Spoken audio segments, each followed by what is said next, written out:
So walking towards Frankfurter Allee S+U Bahn station.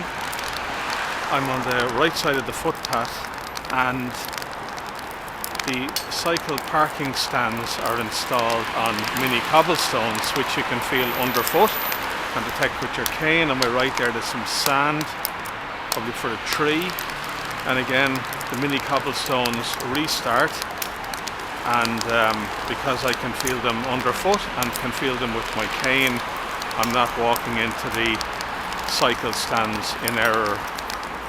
And again on the right hand side, mini cobblestones, another bit of sand there for a tree. You can feel little mini cobblestones underfoot. There's a pole, and I can also feel the mini cobblestones with my long cane and foot. So seems to be a good solution, and it's located on the kerb edge, maybe 2 to 3 meters back from the kerb edge, so stops you walking into cycle parking stands in error, which can cause injury and a lot of difficulty.